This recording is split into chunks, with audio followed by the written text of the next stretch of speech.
Study to show thyself approved unto God. From Search Me, O God, by Brother G.V. Grocott. Study to show thyself approved unto God. 2 Timothy 2:15. Study of the Word is essential to spiritual transformation, which in turn is essential to salvation. Most people are too lazy to study. They'd rather drift or be entertained. That's why Disneyland and the infantile rubbish on TV is so popular.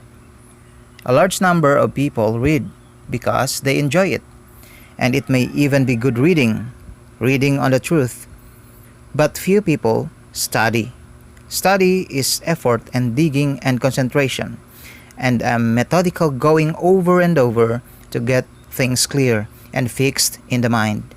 Reading can be a mere passing pleasure, a lazy relaxation, giving the satisfying and solving illusion of real interest in divine things, but it is not necessarily study.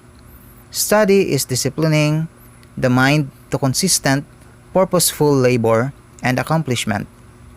The motive must be love. If we do not love God enough to want to study and learn all we can about His work, His word and work, then we are of no use to Him. Be sure your reading is purposeful, beneficial study. Christ in Isaiah, from Nazareth, revisited by Brother R. Roberts. Christ in Isaiah. In Isaiah, a king shall reign in righteousness. Chapter 32, 1. The Spirit of God shall rest upon him, and shall make him of quick understanding. With righteousness shall he judge the poor. 11, 1, 3, 4. Of the increase of his government and peace, there shall be no end upon the throne of David and his kingdom. 9:7. Behold my servant, I have put my spirit upon him. He shall bring forth judgment to the Gentiles. The isles shall wait for his law. 42:1-4. But first, he is despised and rejected by men, a man of sorrows and acquainted with grief. 53:3. Paul styles sin Diabolos, from Eureka Volume 1 by Brother J. Thomas. Paul styles sin Diabolos. But why that Paul styles sin Diabolos? The answer to this question will be found in the definition of the word. Diabolos is derived from diabolo, which is compounded by dia or dia, a preposition which in composition signifies across, over, and answers to the Latin trans, and of ballo or ballio, to throw, cast, and intransitively to fall, tumble. Hence, diabolo is to throw over or across, and intransitively, like the Latin trahisere, to pass over, to cross, to pass. This being the signification of the parent verb, the noun diabolos is the name of that which crosses or causes to cross over or falls over. Diabolos is therefore a very fit and proper word by which to designate the law of sin and death, or sin's flesh.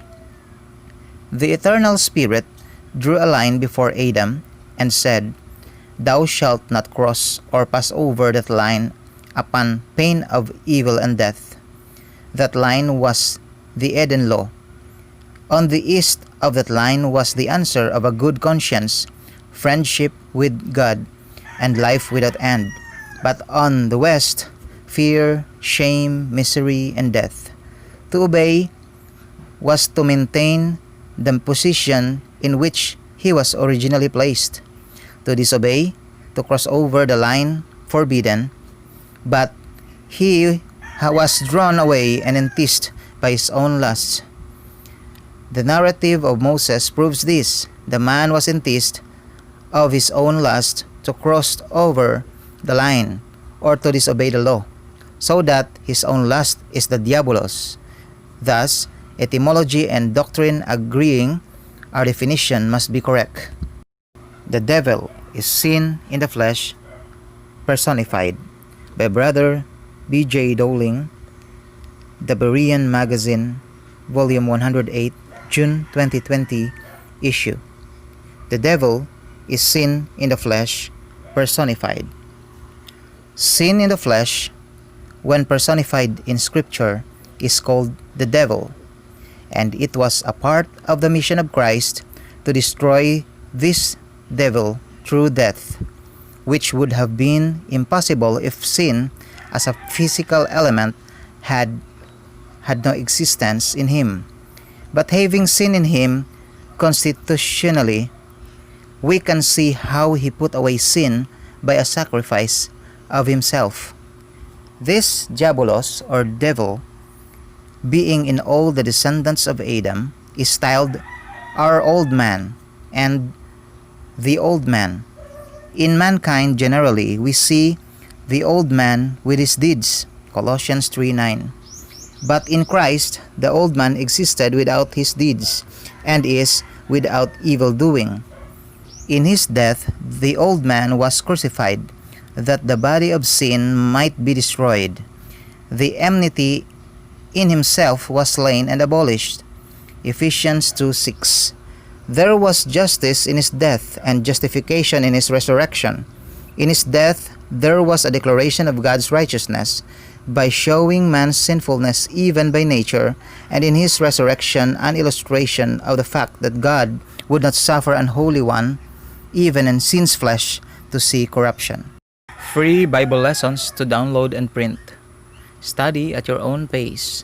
Just go to www.sites.google.com/site/BereansPH/courses, and you can always inform us of your progress. May the Lord guide you in your search for the truth. Libreng aralin mula sa Biblia na maaaring i-download at i-print.